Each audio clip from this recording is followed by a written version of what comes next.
नमस्कार। नमस्कार। ओके। तो सबसे पहले मेरी एक रिक्वेस्ट है कि आपका कोई भी सजेशन है, कमेंट है या क्वेरीज है तो पहले वो बात कर लेंगे regarding. Regarding our discussions. Income tax की क्वेरी नहीं पूछना। पर ये तो अभी डिस्कशन शुरू होने के बाद होगा सर। ये चीज कोई भी हाँ, हो सकता है। सॉरी, क्या कहा जी? मैं बोला कि डिस्कशन शुरू होगा तो उसके हाँ। बाद ये शंकाएं पैदा होगी। अभी तो नहीं हो रही है कुछ भी। अभी अच्छा, तो सब ओके एकदम न्यूट्रल है एकदम। ओके ओके ओके, ठीक है। स्पिरिचुअल टैक्सेशन पे जा सकते हैं।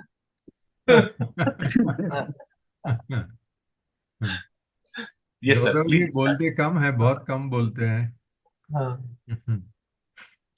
Just for information of people who may not know him, he is a very famous chartered accountant in Delhi and gives lectures to profession, to income tax officers, judges and all.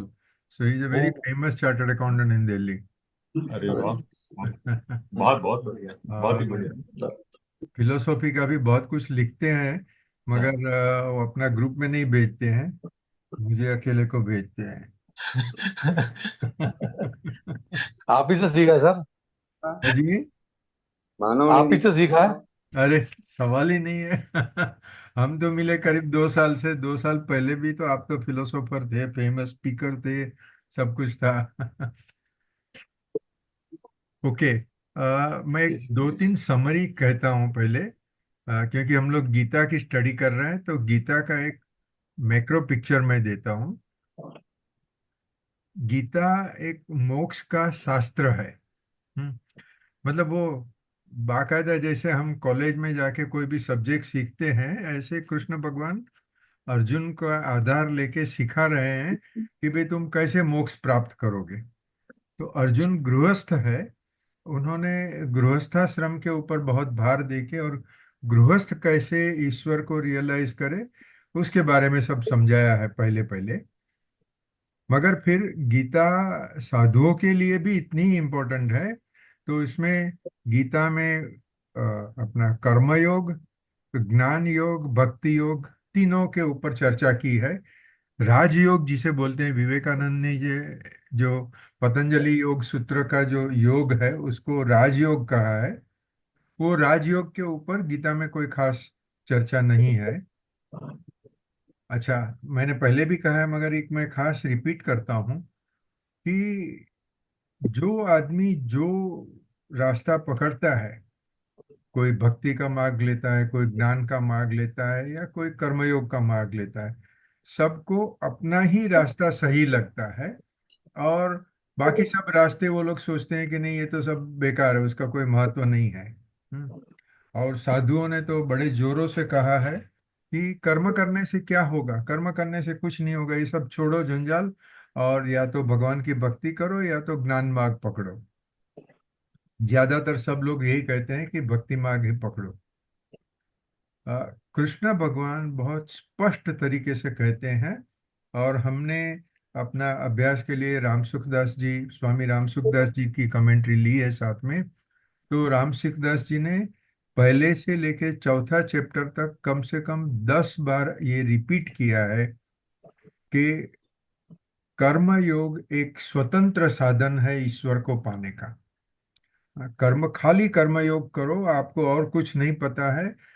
मतलब किसी ने गीता भी नहीं पढ़ी है, आगे का बात छोड़ो, उपनिषद की बात छोड़ो, गीता भी नहीं पढ़ी है, फक्त कर्म किया है, तो भी वो ईश्वर प्राप्त कर सकता है। और इसी के लिए गीता में तो जो पहला अध्याय छोड़ दो, विषाद अध्याय, विषाद योग का था, दूसरे ही अध्याय से सीधे हाई लेवल की फिलोसॉफी की बात की है उन्होंने। अच्छा, ये मोक्ष का शास्त्र होने के उपरांत फुल्ली डेमोक्रेटिक है। किसी को भगवान ये नहीं कहते कि तुम ये ही करो तो ही तुमको कुछ मिलेगा, नहीं। तुम्हें जो चाहिए वो करो। मगर ये तीन मुख्य रास्ते हैं, वो तीन रास्ते के हर एक स्टेप्स मैं आपको सिस्टमेटिकली बताता हूँ। मगर योग कैसे करने का, ऐसे हम अभी आज हो सकेगा तो हम देख लेंगे, कुछ 10 तरह के तरीके बताए हैं। तो अलग अलग तरीका है, आपको जो पसंद आवे वो करो। तो यही पूरी डेमोक्रेसी है।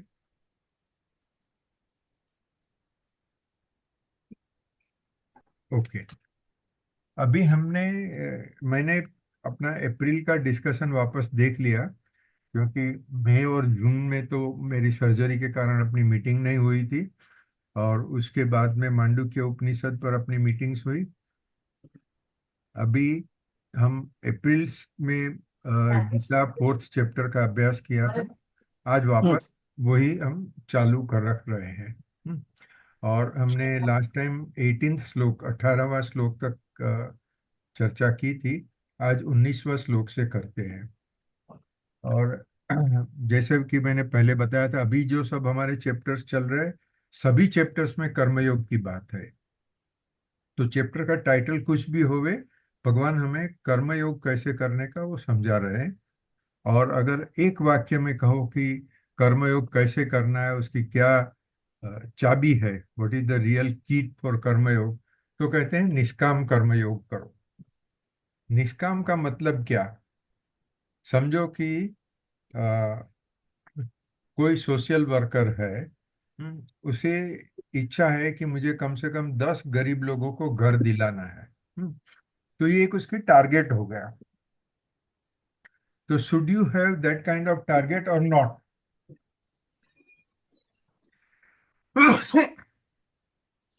राम सुखदास जी बहुत स्पष्ट कहते हैं कि दूसरों के लिए आपका टारगेट जरूर रखो।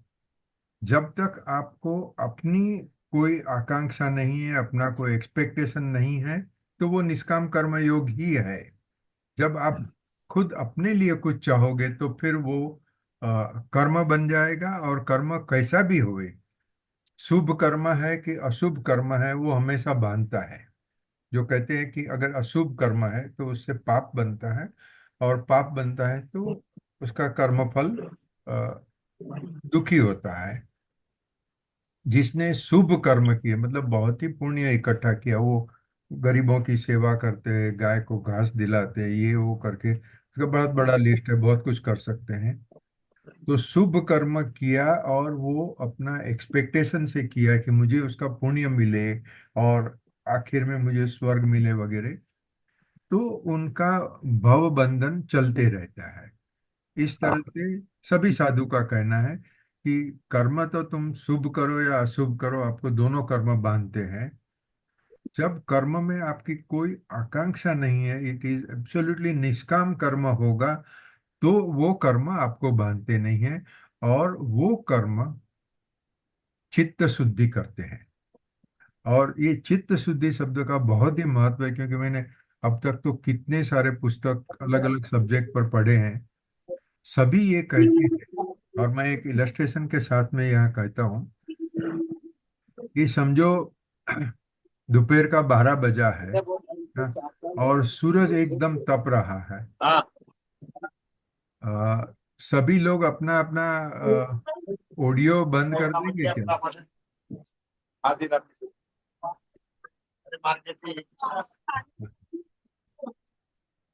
मेरी रिक्वेस्ट है कि सब लोग अपना ऑडियो बंद कर देवे तो अच्छा है। वीडियो चालू रखे या ना रखे, ठीक है। ओके। तो सूरज तप रहा है, उस समय काले बादल आ जाता है, सूरज ढक जाता है और थोड़ा अंधेरा सा हो जाता है। अभी सूरज को देखने के लिए सूरज को क्या करना है, या तो हमें क्या करना है? वो हम कुछ नहीं कर सकते। जब बादल हट जाएंगे तो सूरज अपने आप ही दिख जाएगा। उसके बाद में हमें कुछ नहीं करना है। एक सेकंड, हाँ।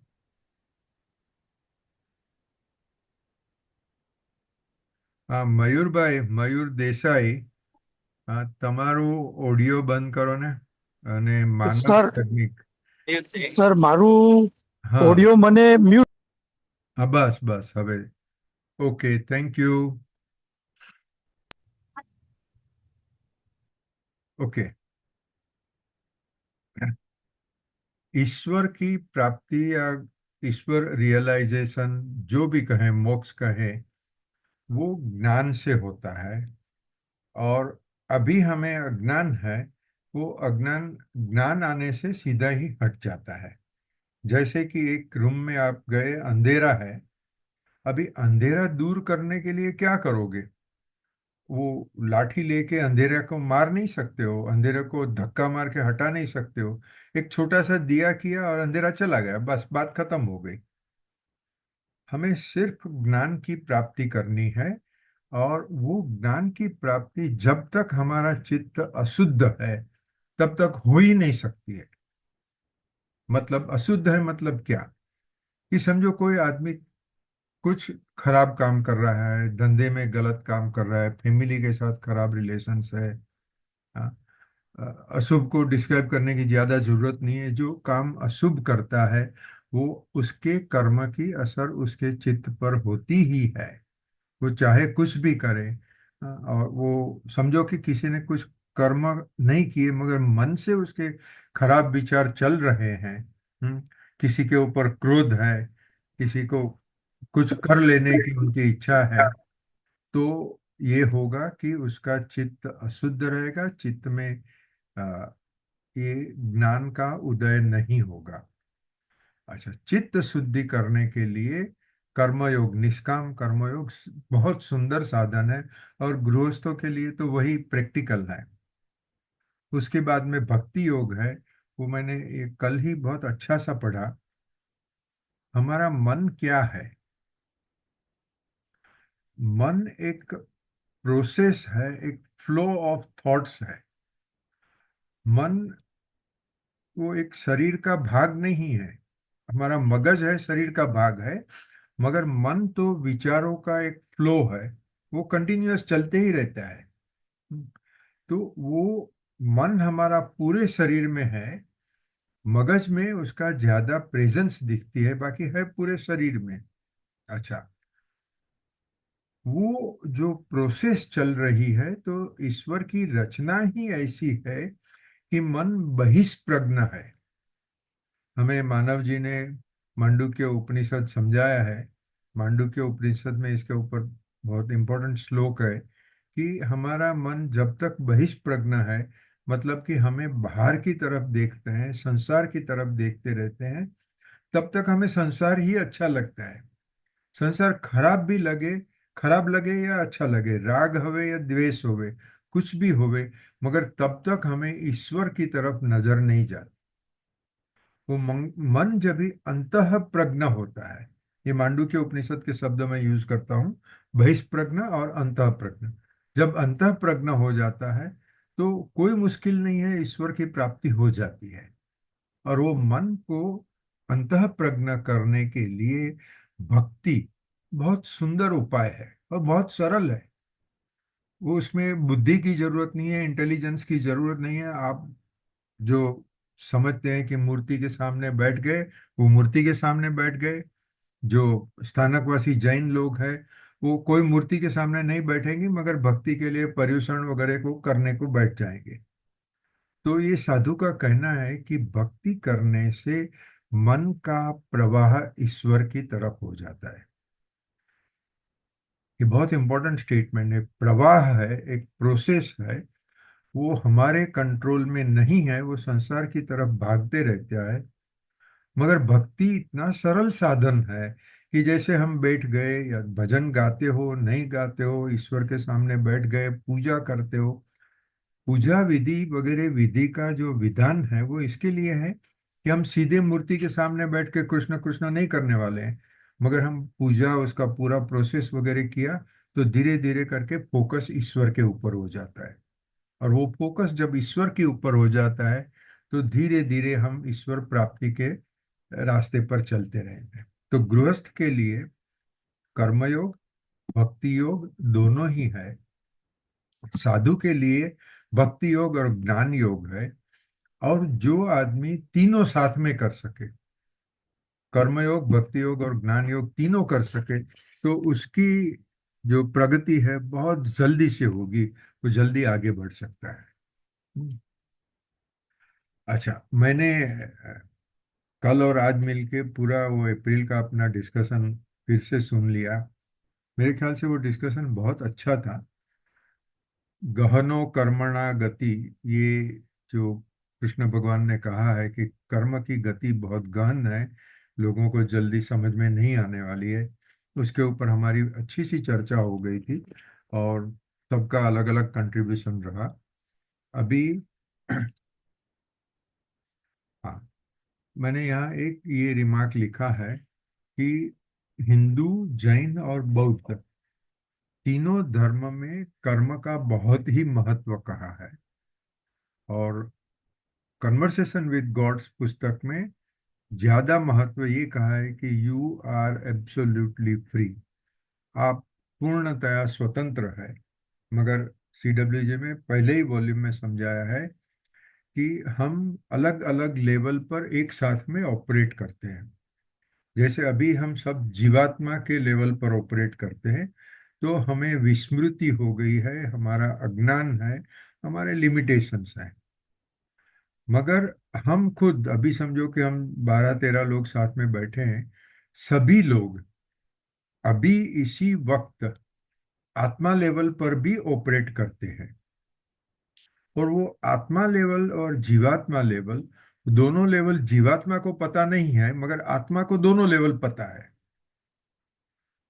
आत्मा जो इच्छा करता है, जो प्लान करता है, उसी के हिसाब से हमारा जीवन, अलग अलग घटनाएं घटती रहती है। तो ये कन्वर्सेशन विद गॉड का कहना है। और मेरे हिसाब से अद्वैत वेदांत भी यही कहता है।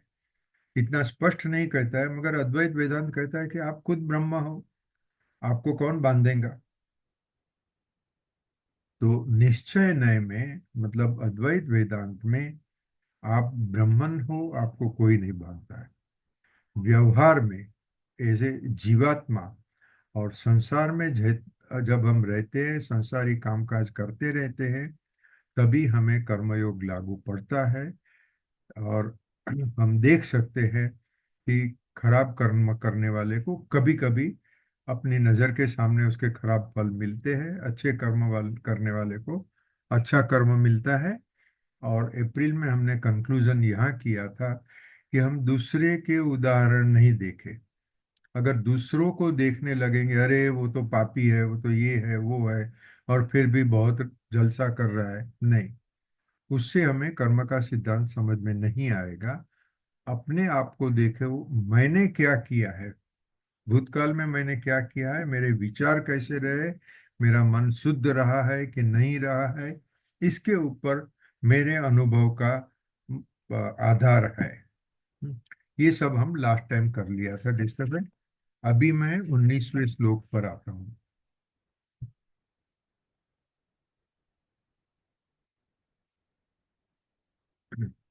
ये निष्काम कर्म से एक स्टेप आगे जाते हैं 19वें श्लोक में भगवान। और भगवान बोलते हैं कि जो पंडित है, पंडित मतलब कि जो ज्ञानी है, वो ज्ञानी पुरुष नया संकल्प भी नहीं करता है। उसे नहीं है कि मुझे 10 लोगों को घर दिलाना है, वो संकल्प विकल्प से दूर हो गए। अब तो जो घटनाएं घट रही है, उसके नजर के सामने जो काम आते रहेगा वो काम करेगा, वो ठीक है। मगर अपने आप नए नए प्रोग्राम बनाना, नया काम करना, और वो प्रोग्राम के लिए फिर रिसोर्सिस का प्लानिंग करने का, पैसे का प्लानिंग करने का, अपने साथीदारों का प्लानिंग करना, ये सब संकल्प विकल्प वगैरह सब जो कर्मयोग जिसका पूरा हो गया है, कर्मयोग पूरा हो गया, उसकी चित्त शुद्धि करीब करीब हो गई है, वो अभी, वो ज्ञानी आदमी अभी नया नया कर्म नहीं करता है। आप लोगों ने सुना भी होगा कि कर्मयोग की सफलता तभी है जब कर्म गिर जाते हैं। प्योर गुजराती में लिखा है, जैसे हाँ, झाड़ से पत्ते झड़ जाते हैं, ऐसे जिसका कर्मयोग पूरा हो गया, अभी उसे कोई कर्म करना नहीं है, वो बात खत्म हो गई। क्योंकि कर्मयोग एक साधन है, कर्मयोग साध्य नहीं है। और अगर दूसरे शब्दों में कहूं, तो Karmayoga is an instrument, it is not my target. Karmayoga is means, it is not my end. End is moksha, ईश्वर प्राप्ति, या तो रियलाइजेशन के मैं खुद ईश्वर हूँ, मैं खुद ब्रह्मन हूँ, ये रियलाइजेशन ही मेरा टारगेट है, दैट इज माय एंड। और मीन्स में ये सब कर्मयोग, ज्ञान योग, भक्ति योग सब है। जिसका कर्मयोग सिद्ध हो गया, उसका अभी कर्मयोग का इंस्ट्रूमेंट का उपयोग की उसकी कोई जरूरत नहीं है। और एक बहुत सुंदर उदाहरण है। एक कर्मयोगी बहुत बड़े से तालाब के किनारे खड़ा है, उसको तालाब के सामने और जाना है। छोटे सा लेक होएगा तो वो चल के चले जाएगा, मगर ये तो बहुत बड़ा लेक है। तो वो होड़ी में बैठ के वो तालाब को क्रॉस कर लेगा। तो होड़ी उसका एक साधन है तालाब क्रॉस करने के लिए। जब तालाब क्रॉस कर लिया तो वो होड़ी को छोड़ देगा, फिर आगे चलेगा। वो तालाब क्रॉस कर लेने के बाद में भी अगर होड़ी में बैठा रहा, या तो उसने सोचा कि ये होड़ी को मैं उठा के मेरे साथ में ले जाऊं, क्योंकि ये होड़ी तो मेरे लिए बहुत बड़ी काम की है। उसने मुझे तालाब की एक साइड से दूसरी साइड तक पहुंचा दिया, तो मैं उसका उपकार भूल नहीं सकता हूं, मैं साथ में रखूंगा। ऐसा नहीं होता है। वो साधन का जो फंक्शन था, उसका जो उपयोग था, वो उपयोग पूरा हो गया। अब हमें आगे बढ़ना है। और आगे बढ़ने के लिए फिर क्या है? तो गृहस्थ है, और जिसका कर्मयोग यहाँ तक नहीं पहुंच गया कि उसकी पूरी चित्त शुद्धि हो गई है, तो वो आगे चलने लगेगा। जो साधु है, साधु की डेफिनेशन मेरी यहाँ ये है कि उसकी चित्त शुद्धि हो गई है, उसको ईश्वर रियलाइजेशन हो गया है। हाँ? तो जैसे समझो कि उसके लिए वहां आके मोटर खड़ी है, मोटर में बैठ गया, मोटर चलने लगी। वो साधु का भी कुछ करना नहीं है।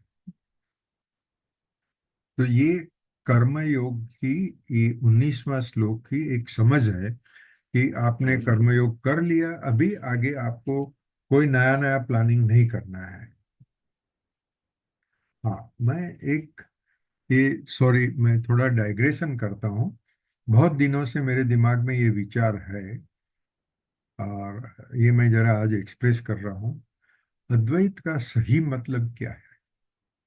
अद्वैत का ऑफ कोर्स उसके बहुत सारे इम्प्लीकेशंस हैं। अद्वैत का मतलब है कभी किसी का बुरा नहीं चाहने का। मेरा कोई दुश्मन है, इसने मुझे पूरी जिंदगी सताया है, फिर भी मैं उसका बुरा नहीं चाहूंगा।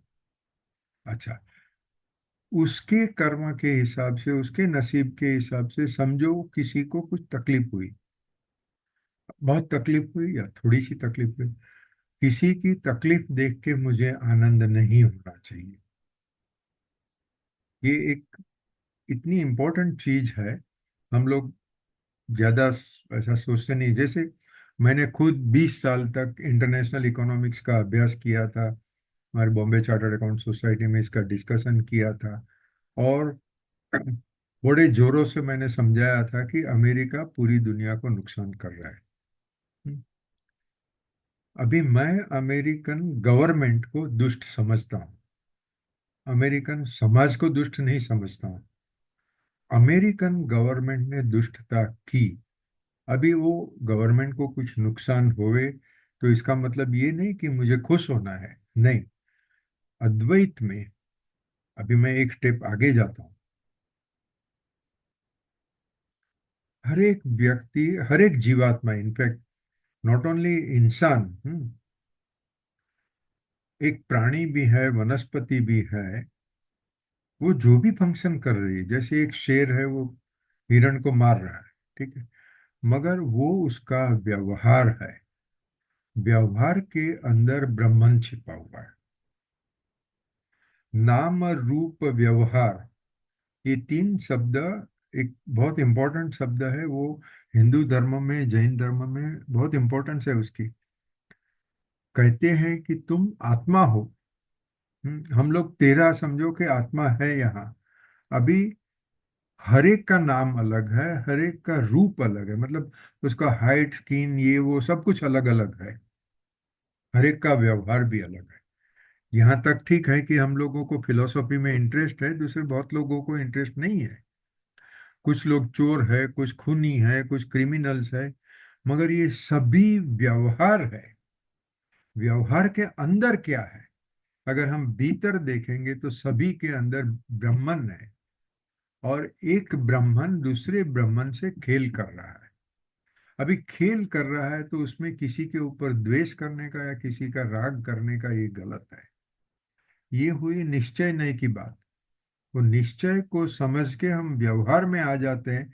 व्यवहार में तो हमें सब अलग अलग दिखते हैं। हम किसी को ब्राह्मण की तरफ से देखते नहीं है। ऐसा नहीं है कि चलो मुझे मानव याज्ञनिक का हृदय दिख रहा है, उसके अंदर ब्राह्मण भी दिख रहा है, नहीं दिख रहा है।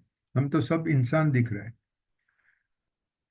ये होते हुए भी किसी का राग नहीं करने का, द्वेष नहीं करने का, ये बहुत महत्व की बात है। किसी का बुरा नहीं चाहने का। और अगर किसी का बुरा हो गया तो उससे अपने को खुश नहीं होने का है। वो आदमी जो कर रहा है, वो देश जो कर रहा है, वो कंपनी जो कर रही है, वो करती रहे। हमें हमारे चित्त शुद्धि के मार्ग के ऊपर चलना है। और वो चित्त शुद्धि अटक जाएगी अगर हम किसी का बुरा चाहा, या तो हम किसी का कम नसीब देख के खुश हुए, तो हमारी चित्त शुद्धि वहां अटक जाएगी। एक सेकंड, हाँ।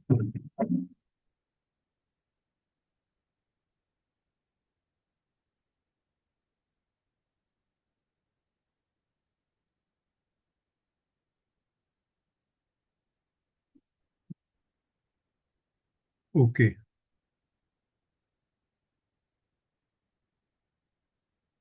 एक,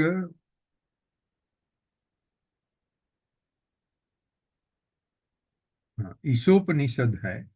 अ, आप में से किस लोगों ने पढ़ा होगा? उसमें एक बहुत इंपॉर्टेंट स्टेटमेंट आता है, तेन त्यक्तेन भुंजीता। उसका अर्थ है वो लोग, वो मतलब कौन? ये अपने संस्कृत की एक स्टाइल है। तेन मतलब एक सर्वनाम उपयोग कर दिया, किसी का नाम नहीं दिया, उसकी कैरेक्टरिस्टिक नहीं दिया, अपने आप को रेफरेंस कॉन्टेक्स्ट से समझ जाने का है।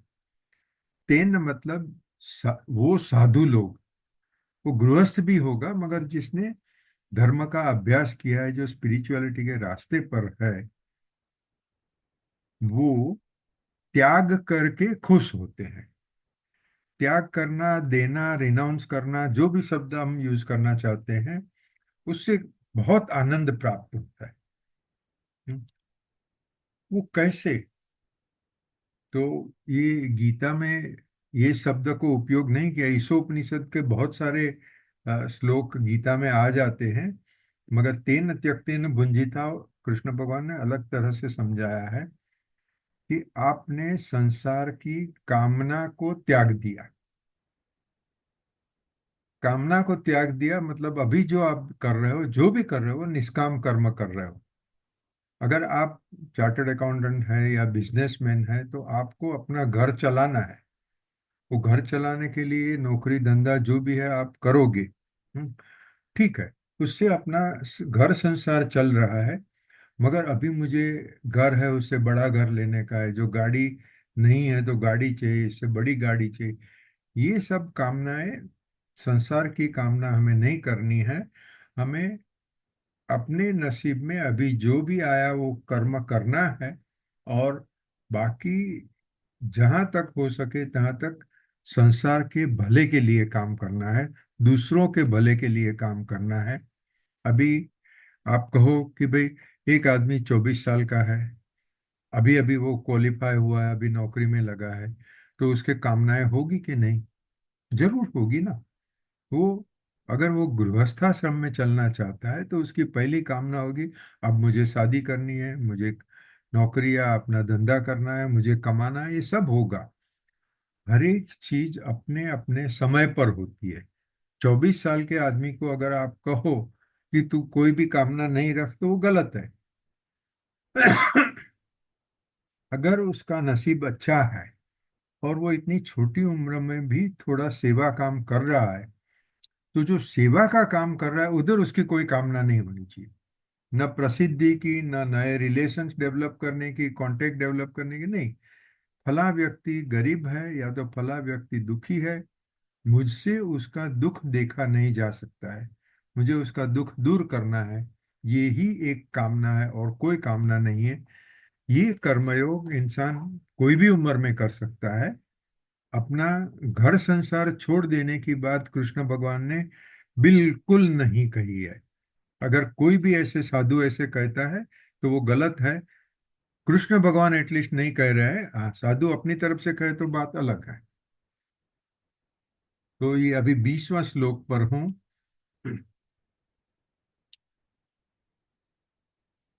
जो इंसान कर्म के फल की आशा को छोड़कर, जो उसके पास है, जो मिल रहा है, अभी दिनकर ने शब्द यूज किया था, अनायास उसे जो मिल रहा है उससे उसे संतोष है। हम्म। तो ऐसा इंसान कर्म करते हुए भी कोई बंधन में नहीं पड़ता है। अभी 5 मिनट पहले मैंने जैसे कहा कि शुभ कर्म और अशुभ कर्म दोनों बांधने वाले होते हैं, मगर वो दोनों बांधते तभी है जब हमें कोई कामना है। जो इंसान निष्काम कर्म करता है, हाँ, आपने कुछ डोनेशन कर दिया, बड़ा डोनेशन कर दिया। मुझे बराबर याद है एक डोनर थे, अभी तो नहीं रहे। वो डोनर जब डोनेशन करते थे तो इनकी कंडीशंस थी कि आपको बड़ी पब्लिक मीटिंग बुलानी है, वो पब्लिक मीटिंग में मुझे बुलाना है, मुझे हार तोरा पहनाने का, और फिर न्यूज़पेपर में उसकी पब्लिसिटी होनी चाहिए, तो ही वो डोनेशन देते थे। अब वो उनकी प्रसिद्धि की कामना है। जब आपने डोनेशन दिया तो आप और जिसको डोनेशन मिला, ये दो व्यक्ति के सिवा तीसरे इंसान को पता भी नहीं है, तभी आपने कर्म फल की कामना का त्याग कर दिया। ये त्याग कर दिया तभी वो कर्म आपको बांधते नहीं है। ये 20वां श्लोक है। अभी 21वां श्लोक है। एक्चुअली ये सिमिलर थिंग रिपीट कर रहे हैं, अलग अलग शब्दों में कर रहे हैं। अगर आप में से जो भी नसीबदार है और राम सुखदास जी की कमेंट्री जिसके पास है, मैं तो आग्रह करता हूँ कि आप जरूर पढ़ो, बहुत अच्छी कमेंट्री है और बहुत क्लेरिफिकेशन किया है उन्होंने। मगर 21, 22, 20 सब श्लोक रिपीटेशन हो रहा है। अभी यहाँ जो है 22वां श्लोक कि बगैर इच्छा के अपने आप जो मुझे मिला उससे मैं संतुष्ट हूँ। मुझे मत्सर नहीं है, मतलब जेलसी नहीं है, दूसरे के बारे में ईर्ष्या नहीं है, न मुझे सिद्धि चाहिए न मुझे असिद्धि से कोई तकलीफ हो रही है। ये आदमी इंसान कर्म करते हुए भी बंधन में नहीं पड़ता। तो I I think I would put it like this कि भगवान ही पहले कहते हैं कि कर्म की गति बहुत गहन है। अच्छा, गहन है तो क्या है, छोड़ दिया क्या ऐसे? नहीं, भगवान पूरा समझाते हैं और डिटेल में अलग अलग एस्पेक्ट से समझाते हैं। एक इतने बड़े प्रिंसिपल का कोई एक एस्पेक्ट नहीं होता, उसके अलग अलग पहलू होते हैं, तो सभी पहलू से समझाते हैं। हे अर्जुन, तो इस तरह से कर्म कर, वो कर्म तुझे बांधेंगे नहीं। और राम सुखदास जी वहाँ ऐड करते हैं कि युद्ध करना, किसी को, किसी की हत्या करना, युद्ध मतलब हम सामने वाले की हत्या करने के इरादे से ही युद्ध कर रहे हैं, वो घोर कृत्य हुआ। मगर वो कृत्य उसने कर्मयोग की तरह किया और उसको वो कर्म नहीं बांधेगा। कृष्ण भगवान के तो ऐसे बहुत सारे इलस्ट्रेशंस है, उन्होंने जो भी कर्म किया वो कर्म उनको बांधते नहीं है, वो तो भगवान थे। मगर ये पूरे महाभारत की और गीता की ये ब्यूटी है। नर और नारायण साथ में बैठ के बात कर रहे हैं। नारायण मतलब भगवान, नर मतलब यहाँ अर्जुन। मगर अर्जुन को भी हमें इलस्ट्रेशन ही समझना है। जो भी इंसान पुरुष है या स्त्री है, जो कर्मयोगी है वो अर्जुन है। उसको कर्मयोग करने में कोई भी शंका होती है, संशय होता है, कोई प्रश्न उठते हैं, तो गीता में उसके जवाब है। आपको कर्मयोग कैसे करना है? निष्काम तो पहली बात है, राग द्वेष नहीं है, सिद्धि असिद्धि हर एक चीज में उसका समता भाव है, और उसको कोई अभी बड़े नए नए प्लान भी नहीं है। गांधी जी ने जो गीता के ऊपर कमेंट्री लिखी है, उसका नाम उन्होंने अनासक्ति योग दिया है। तो यहाँ 23वां श्लोक में भगवान यही सब शब्द यूज करते हैं। गत संगस्य, मतलब ये संस्कृत शब्द है, प्योर हिंदी में कहेंगे तो अनासक्ति। जो इंसान अनासक्त हो गया वो मुक्त हो गया। अनासक्ति हुई कि मुक्ति हुई, मोह का नाश हुआ कि मोक्ष हुआ।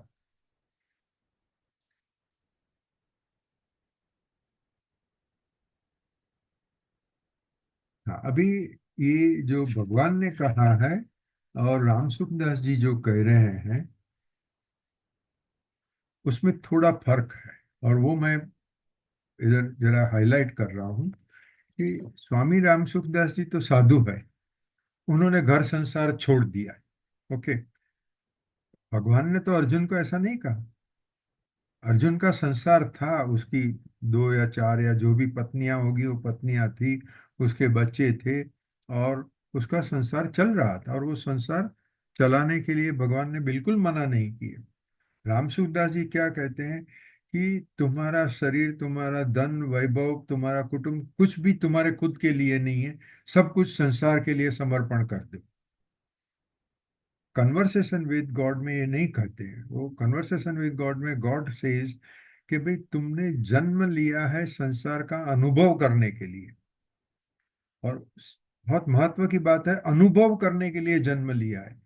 बाकी ज्ञान तो तुम्हारा है ही, because you are omniscient, you are atma, as an atma you are omniscient. तो ज्ञान को क्या करना है? अनुभव लो, गृहस्थाश्रम चलाओ, कोई भी आश्रम चलाओ, उसमें क्या अनुभव होता है वो अनुभव आप करो। तो CWG में कहते हैं आप अपना गृहस्थाश्रम चलाते चलाते ये सब कुछ समझो। इसी तरह से गीता में भगवान कहते हैं तुम तुम्हारा गृहस्थाश्रम चलाओ, और गृहस्थाश्रम भी ये तरह से हो सकता है कि मैं मेरी पत्नी का, मेरे बच्चों का, मेरे पेरेंट्स का, सबका ध्यान रख के, सबको प्रेम करते हुए मैं गृहस्थाश्रम चलाऊं, तो वो भी एक बहुत बड़ी अच्छी बात है। और मैं यहाँ तक जाऊंगा कि समझो कोई आदमी सरल है, निष्पाप है, ऑनेस्ट है, अपनी तरह से सादगी भरा जीवन जीता है, और कुछ धर्म कर्म नहीं करता है, न किसी की सेवा करता है उसका, न मंदिर में जाता है, न डोनेशन करता है, हाँ? मगर वो सरल आदमी है, सबके साथ प्रेम से रह रहा है, तो उसको ऑटोमेटिक चित्त शुद्धि होगी। चित्त शुद्धि कंडीशनल नहीं है।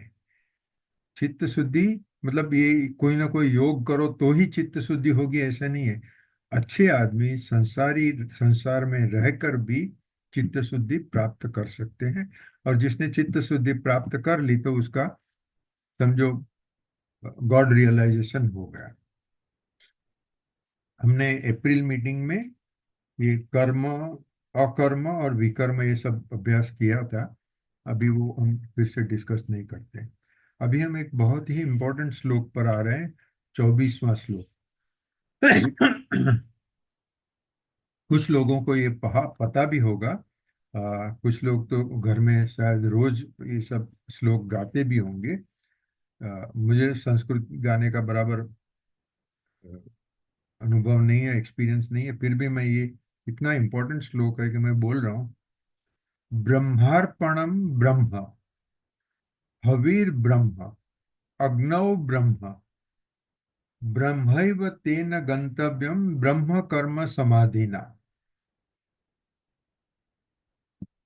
अभी इसका मतलब भगवान यहाँ एक मेटाफोर ले रहे हैं, और ये जो समय की बात है वो समय में यज्ञ करना। यज्ञ मतलब स्पष्ट लिटरल मीनिंग करता हूँ कि हमने कुंड बनाया है, कुंड में यज्ञ के लिए समिध, समिध मतलब फायरवुड रखा है, और उसमें हम होम कर रहे हैं, बराबर। तो भगवान कहता है जो यजमान है यजमान मतलब कि जो आदमी यज्ञ करवा रहा है वो ब्रह्म है। उसका जो पुरोहित है, जो गाइड कर रहा है, वो भी ब्रह्म है। यज्ञ का कुंड भी ब्रह्म है, अग्नि भी ब्रह्म है। और वो यज्ञ में अगर आप चावल या दूसरे अलग अलग पदार्थ उसमें होम कर रहे हैं, होम करने की क्रिया भी यज्ञ है, होम करने का पदार्थ भी यज्ञ है। और वो होम करने से जो भी लाभ होता है वो भी यज्ञ है, सॉरी वो भी ब्रह्म है। मतलब अद्वैत का एकदम स्पष्ट स्टेटमेंट यहाँ है, जो भी है वो सब ब्रह्म है, ब्रह्म के सिवाय कुछ भी नहीं है। और वो व्यक्ति और एक्शन, होम करने की क्रिया मतलब एक्शन है, और होम करने का पदार्थ मतलब चावल वगैरह जो भी, सब के सब ब्रह्मन है। ये अद्वैत का बहुत बड़ा स्टेटमेंट है। कुछ हिंदू लोगों ने उसका अद्वैत मीनिंग को एक बाजू छोड़ के छोटा सा बना दिया है, और वो खाना खाने को मतलब लंच डिनर के लिए बैठेंगे उसके पहले ये श्लोक गाते हैं कि मैं जो खा रहा हूँ वो भी ब्राह्मण है, मैं भी ब्राह्मण हूँ। ठीक है वो, मगर मेरे हिसाब से ये श्लोक और गीता में अद्वैत शब्द, एक्चुअली एक इम्पोर्टेंट चीज है कि गीता में अद्वैत शब्द का उपयोग ही नहीं हुआ है। वो सीधे सांख्य योग कहते हैं, और सांख्य योग सेकंड चैप्टर में कहते हैं तू अमर है, सब कोई अमर। तू किसको मार रहा है? कोई मरने वाला नहीं है, कोई मर नहीं रहा है। हाँ, वो सेकंड चैप्टर हमने देख लिया आगे। वहां निश्चय नय में जो होता है वो बात भगवान ने सेकंड चैप्टर में ही कर ली। यहाँ उन्होंने अद्वैत शब्द का उपयोग किए बगैर ही अद्वैत क्या है वो उन्होंने 24वां श्लोक में समझाया है। तो चौथे चैप्टर में 24वां श्लोक बहुत इंपॉर्टेंट है। और उसके बाद में 25वां श्लोक भी। अभी 25वां श्लोक से यज्ञ की अलग अलग तरह, अलग अलग तरीके भगवान समझा रहे हैं। तो ये देखिए कि हिंदू धर्म में जो डेमोक्रेसी है, कि आपके सामने बहुत सारे देवी देवता हैं, आपको जिसको भजना है भजो। और वो भगवान ने स्पष्ट कहा है कि आप किसी को भी भजो, वो सब भक्ति मुझे ही पहुंचती है।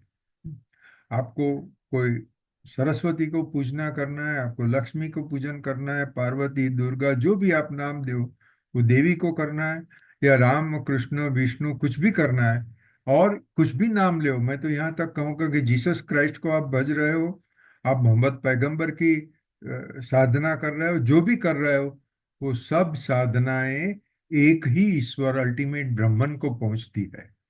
मगर उसके रास्ते अलग अलग हैं।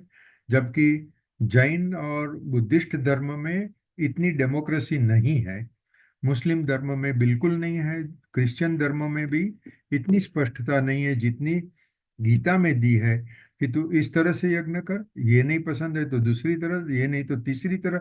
ऐसे करके 10 रीत अभी इन्होंने ये चौथे अध्याय में बताई है।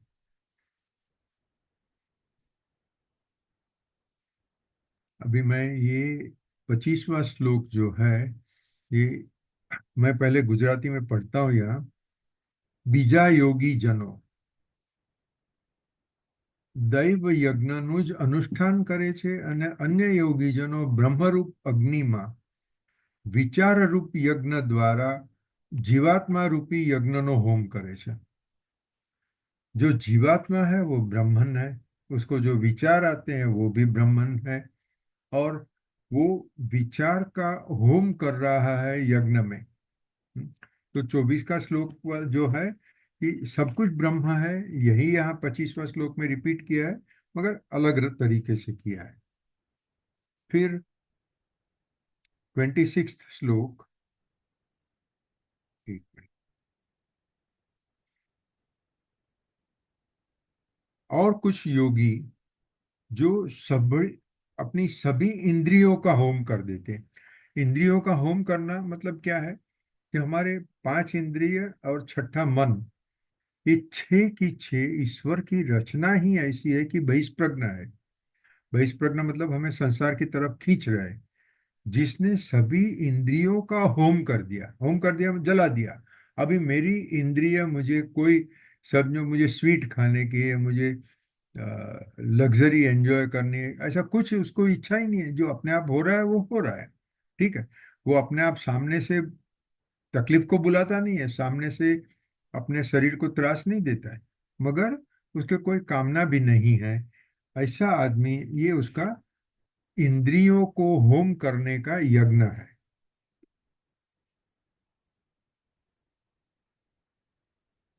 अभी 27, sorry, for a moment I will pause here. Anybody wants to comment anything?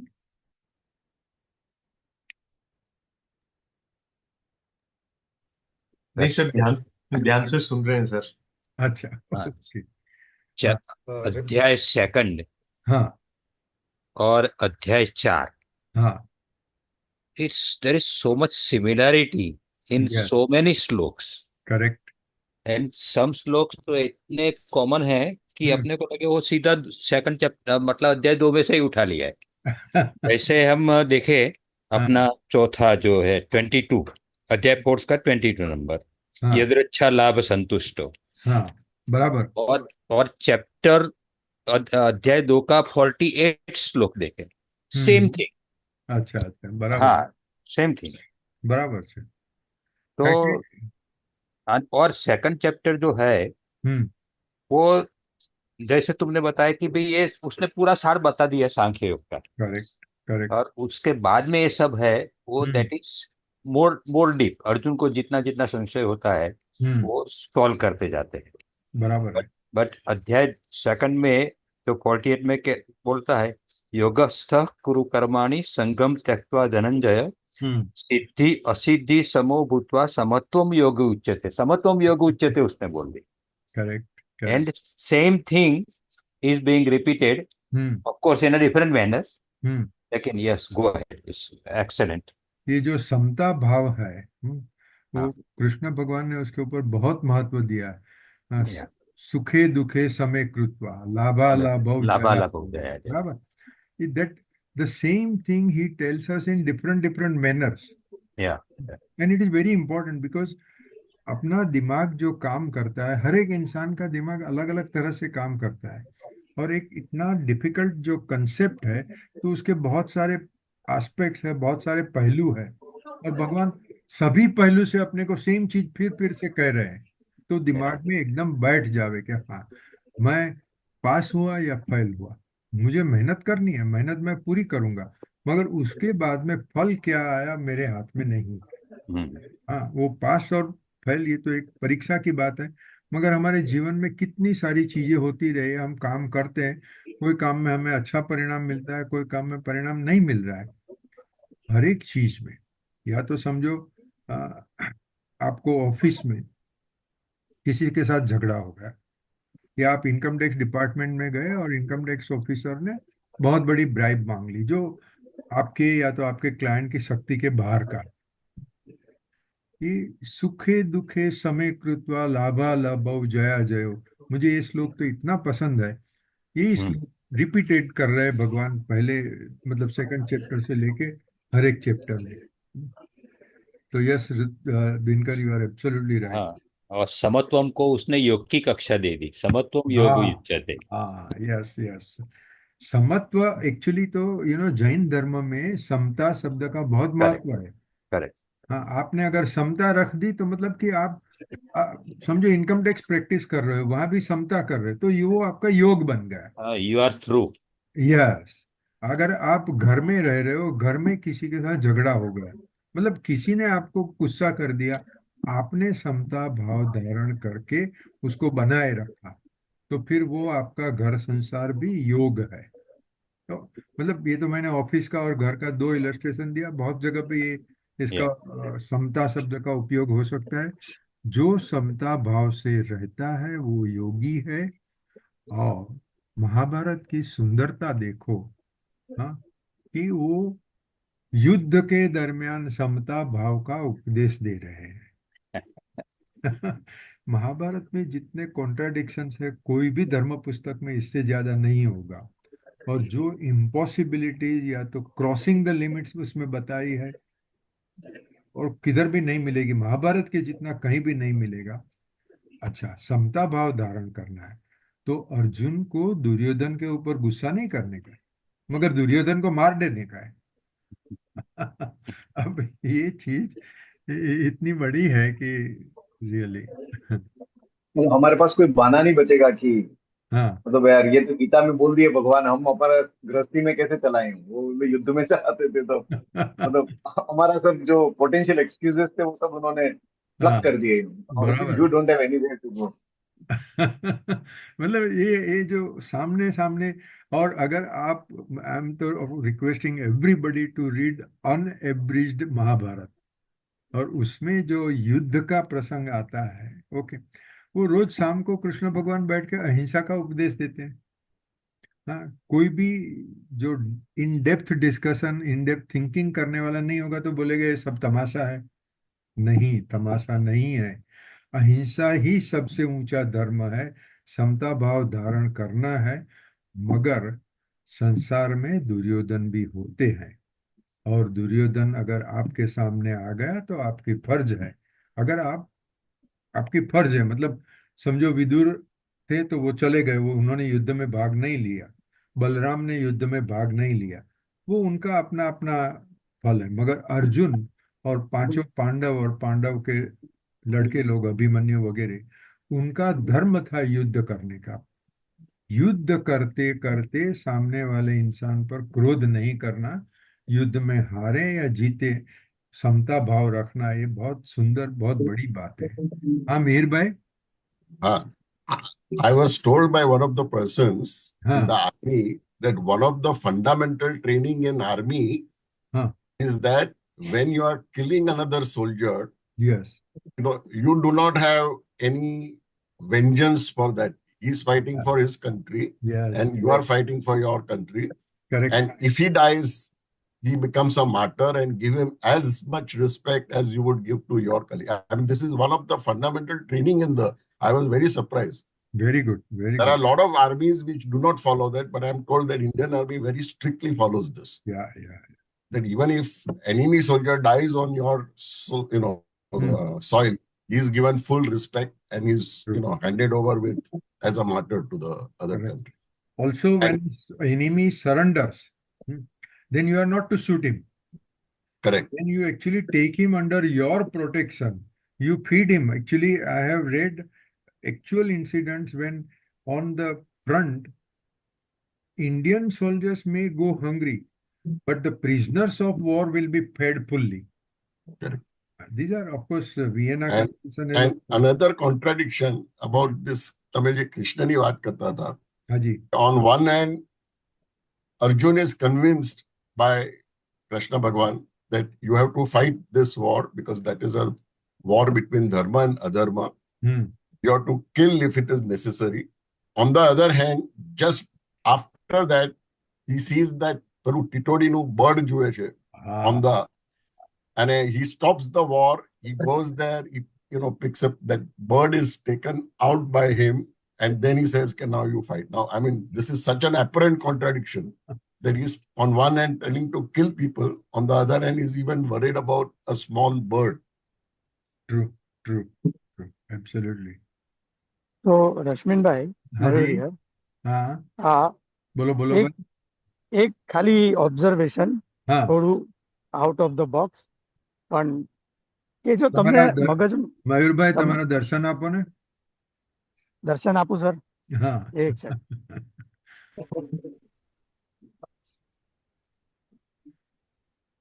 Sir મારામાં આવતું નથી, હું મોબાઈલ પર છું. ઓકે, અચ્છા અચ્છા, નો પ્રોબ્લેમ, ગો હેડ. હા, એટલે એક તો એ કે જો તમને ક્રોધ હોય ને તો ક્રોધ શમી શકે છે. એટલે તમને કોઈના પર ક્રોધ છે અને સામેવાળો માફી માંગે, કાંઈ પણ કરે, દુશ્મન છે, કરેક્ટ. તમારી યુદ્ધમાં એને મારવાનો છે, હમ તો ક્રોધ શમી શકે છે. પણ તમે ક્રોધ કરતા નથી અને તમારું એમ એ છે કે ઈ અધર્મ છે અને તમારે અધર્મનો નાશ કરવાનો છે, તો તમે સમતા ભાવે એનો નાશ કરી નાખશો. બરાબર, એક બરાબર. Different thinking, just observation. નહીં, અને બરાબર. આ જ્યારે કહું છું ત્યારે જ એક વસ્તુ કોન્ટ્રાડિક્શન જે માઇન્ડમાં પણ આવે છે હમ કે કૃષ્ણ ભગવાન, નારાયણ, અર્જુન નરને દીક્ષા આપે છે, સમજો કે શિક્ષા આપે છે કે સમજાવે છે કે તું જે કર્મ કર એ ફળની આશા રાખ્યા વગર કે વોટ એવર, અને હમણાં તમે બહુ સરસ રીતે ઘણી બધી આસ્પેક્ટ એની સમજાવી રશ્મિભાઈ. પણ જોવાની વસ્તુ એ છે કે જ્યારે અભિમન્યુ મરે છે ત્યારે અર્જુન વિચલિત પણ થાય છે. બરાબર છે.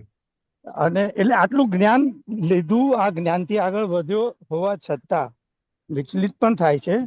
અને એ પોતે પ્રતિજ્ઞા પણ કરે છે કે આજે જો હું જયદ્રથને નહીં મારું તો સાંજે હું અગ્નિ સંસ્કાર લઈ લઈશ. કરેક્ટ.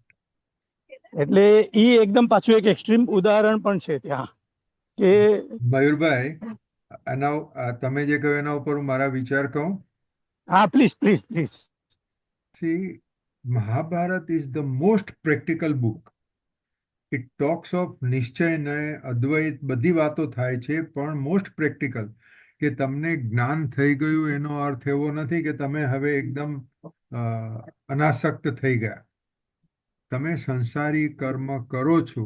હવે એકચ્યુઅલી જો તમે આપણું બી.આર. ચોપરાનું મહાભારત જોયું હોય, અને again I will also recommend everybody to at least once see the entire Mahabharat serial which produced by B R. Chopra.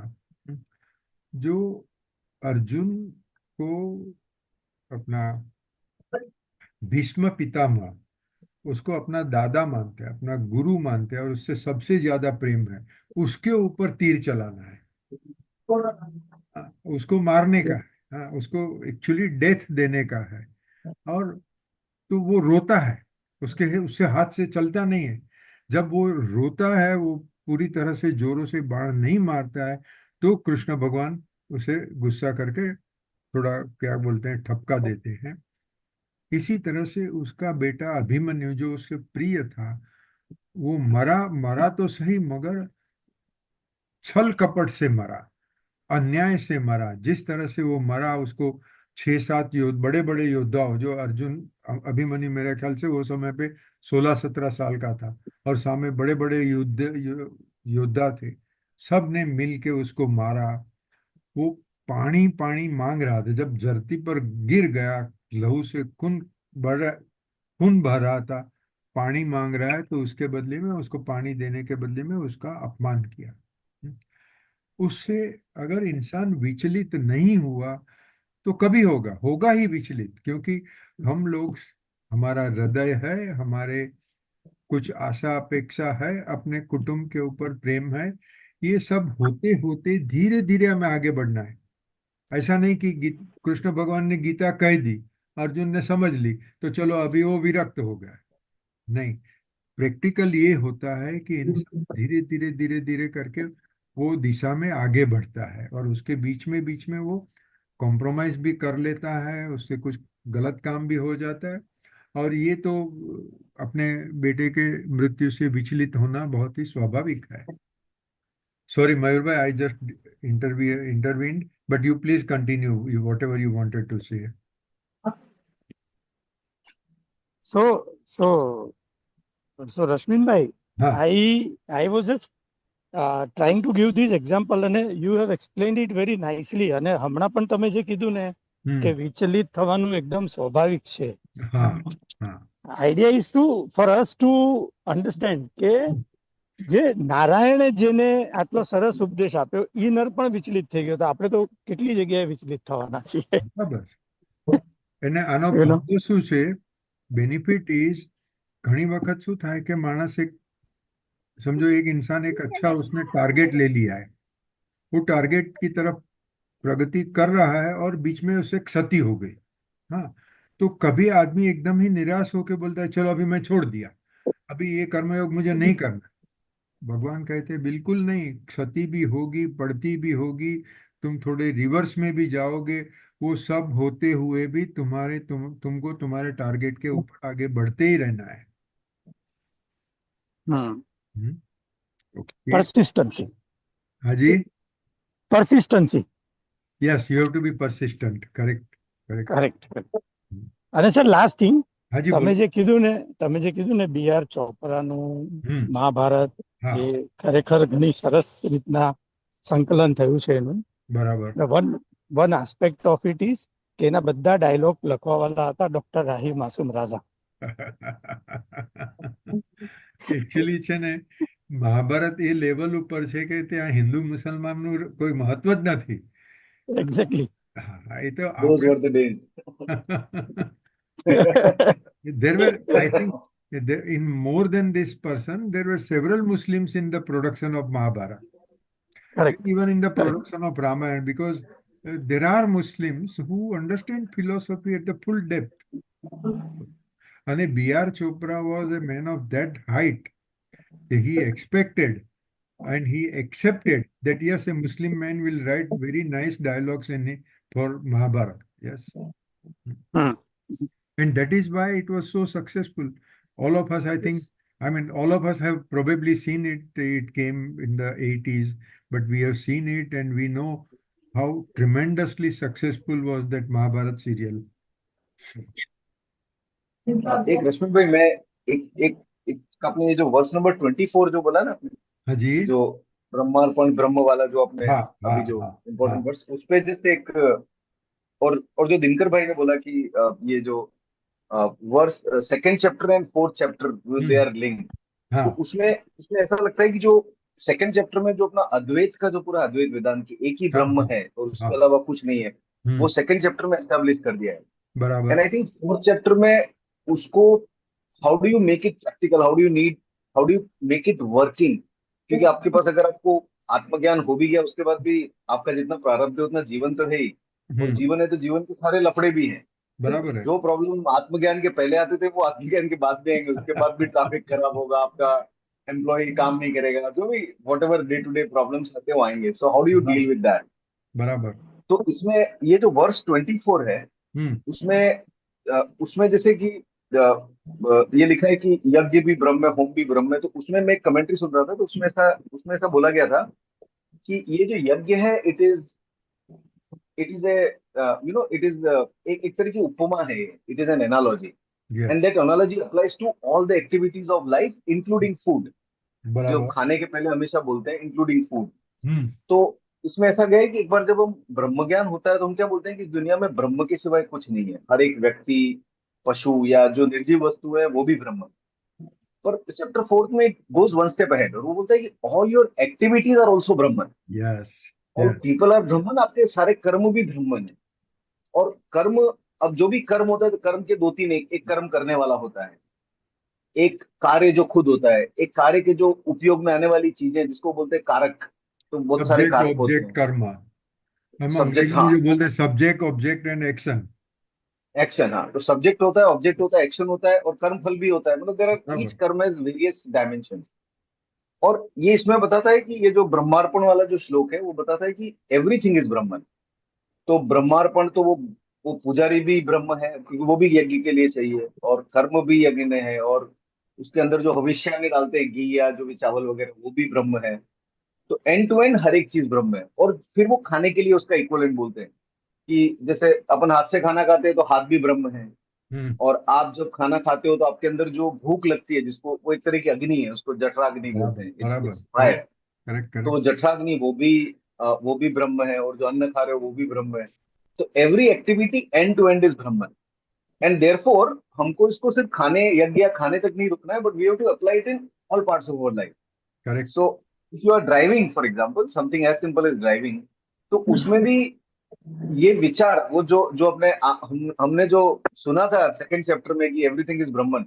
Now how do you make it work when you are driving? अब ड्राइविंग के time पे तो आप ब्रह्म विचार में तो रह नहीं सकते. ड्राइविंग के टाइम पे तो आपको ड्राइविंग का विचार करना पड़ेगा. You have to be very alert while driving. हम ड्राइविंग करते वक्त अगर आप अद्वैत की में अगर खोए गए तो we will not be able to drive safely.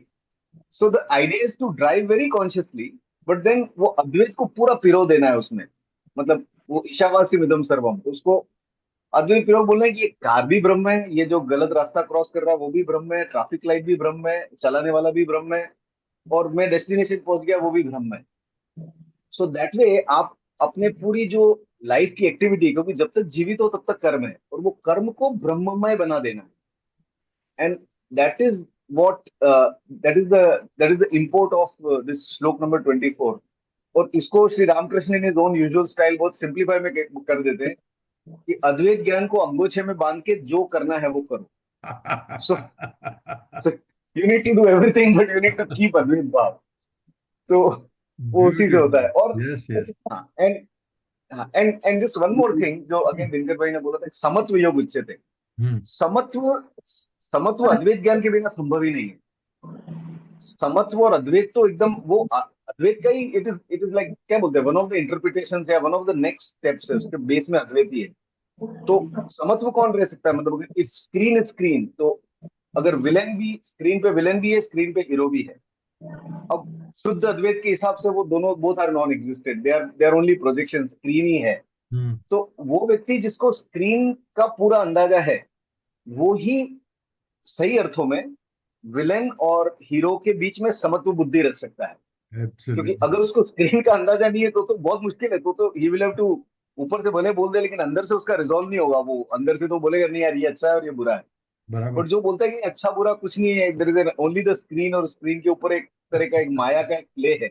Once you have that understanding, फिर आप समत्व को बिना मेहनत किए, बिना अपने आप को इम्पोज किए, बिना अपने अंदर के ऑब्जेक्शंस को दबाए हुए, आप बहुत ही सहज रूप से आप उसको अच्छी तरह से आप उसमें समत्व भाव रख सकोगे और आप उसमें स्थित हो जाओगे. समत्व भाव आपको अपने आप पे ओढ़ाना नहीं पड़ेगा, हम उसमें स्थित हो जाएंगे. तो therefore a thorough reading understanding of chapter 2 of Gita और उपनिषद जो भी पढ़ रहे हैं, and then translating it into our day to day life, is what this chapter kind of, ये जो बोला है वो, that is what looks like it kind of brings to the table. Absolutely right Manav भाई, I fully agree with you. Yes, Advaita की समझ ये हमारे लिए एकदम सरल चीज बना देती है कि हम समत्व रख सके. हमें कोई खराब नहीं लगता है, कोई विलन नहीं लगता है, और जहाँ जरूर पड़ी तो किसी के साथ में लड़ाई भी कर लेंगे, मगर लड़ाई करने के बाद भी समत्व रखेंगे. ये अद्वैत की समझ से ही शक्य हो सकता है, बाकी तो वो नामुमकिन है. सर मगर जो जो आप हाँ जी. जो आप बोलते हो ना कि ब्राह्मण लटका करे ब्राह्मण साथे, ऐसे गुजराती में बोलते हो ना कि नरसिंह मेहता बोलते थे, हाँ ब्राह्मण लटका करे ब्राह्मण साथे. हाँ. सो ये जो बहुत बड़े ज्ञानी है ना, वो बहुत बड़ी गूढ़ बात को बहुत आसानी से कह देते हैं कि ताकि वो एकदम हर किसी को बराबर. समझ में आ जाए. तो बराबर. जो मानव भाई ने जो समझाया और जो जो बड़े बड़े वर्ड्स में जो कहा गया है, समझिए उसका सार यही है कि वो सामने वाले को अगर आप ब्राह्मण समझ रहे हो तो फिर वो समत्व का भाव ही रहेगा उसके अंदर भी. करेक्ट. फिर जो आपको करना है वो तो करना है उसके अंदर. जो आप बराबर. बोलते हो ना, एक व्यवहार है और एक निश्चय है, तो वो दिमाग पूरा और आप पूरी तरीके से निश्चय में रहोगे और व्यवहार में जो करना है वो करोगे उसके अंदर. एग्जैक्टली, तो एकदम अपने right. आप इक्वेनिमिटी बनी रहेगी माइंड के अंदर, बिल्कुल उसके अंदर. बराबर. बराबर. सर जो एक्चुअली समता भाव बोल रहे हो वो इक्वेनिमिटी हुआ ना जो आप हाँ, बोल रहे बराबर, एकदम बराबर. इक्वेनिमिटी बराबर है. हैं. That is the okay. Correct word. Yes. और Manav, I want to thank you for bringing out this point again, because this reminded me of two important things, and both I will tell you just now. हाँ. हाँ, गीता में उपनिषद से बहुत सारे श्लोक लिए हुए हैं. मगर उपनिषद से गीता 1000 गुना ज्यादा पॉपुलर है. और मैं ये भी कहूंगा कि गीता ज्यादा महत्व की भी है. क्यों? क्योंकि उपनिषद एक स्टेटमेंट करता है. हाँ, तत्त्वमसि, तुम ब्राह्मण हो. अरे भैया, तुम ऐसा कहोगे उससे कुछ नहीं होता है. हाँ, मैंने हम ब्रह्मास्मि कर दिया तो बोलने से क्या होता है? कुछ नहीं होता है. मुझे वो ब्रह्म साक्षात्कार, ईश्वर साक्षात्कार, ये तो बहुत बड़ी ऊपर की चीजें हो गई, मगर मुझे आज खाली ये समझना है ये अद्वैत चीज क्या है. गीता उसका पूरा रास्ता बताती है. ऐसा नहीं, step by step by step by step पूरा रास्ता बताती है कि तुझे ये करना है. तू चाहे गृहस्थ होवे, चाहे साधु होवे, जो भी होवे, तू ये कर. हम अभी तो जो हम एकदम शुरुआत के चैप्टर पर ही हैं, इसके लिए हम यहाँ कर्म योग की बात आ रही है, आगे जाएंगे भक्ति योग की बात आएगी, फिर ज्ञान योग की बात आएगी. वो हर एक चीज में स्टेप बाय स्टेप हमें समझा रहे हैं कि ये तू करेगा तो तुझे ब्रह्मन रियलाइजेशन होगा. हम्म। सिर्फ पुस्तक पढ़ने से कुछ भी नहीं होने वाला है, क्योंकि यहाँ हम पुस्तक पढ़ने के लिए नहीं आए हैं, हम आए हैं अनुभव करने. ये एक पहली चीज मैं आपको जस्ट मेरा विचार बता रहा हूँ. अभी दूसरा विचार बताऊं, और ये विचार अगर आप ध्यान से सुनोगे तो शायद बहुत सारे सवाल का जवाब मिल जाएगा. ये उपनिषद में कहा है महावाक्य, जिसकी हमने आगे भी चर्चा की है। एक है अहम ब्रह्मास्मि, मतलब कि मैं खुद ब्रह्मन हूँ। दूसरा वाक्य है तत्त्वम असि, आप ब्रह्मन हो। ओके। अभी ये दोनों इंडिविजुअलिस्टिक स्टेटमेंट है।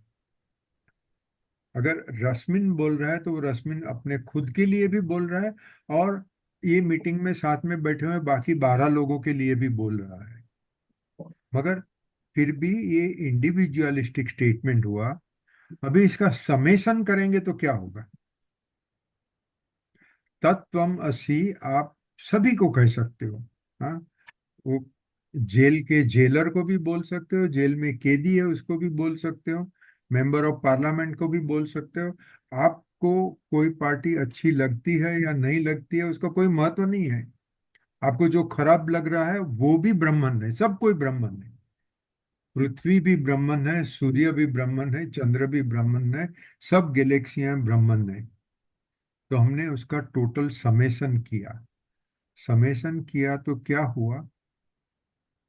पूरा संसार ब्रह्मन ही है। संसार और ब्रह्मन दो अलग अलग नहीं है। जैसे दिनकर जोशी को मैं कह रहा हूं कि तत्वमसि, मतलब दिनकर जोशी ब्रह्मन है, तो दिनकर जोशी का जीवात्मा रूप और उसका आत्मा रूप दोनों एक ही है। खाली वो व्यवहार में व्यवहारु व्यवहार कर रहा है, मगर आत्मा की दृष्टि से वो खुद ब्रह्मन ही है।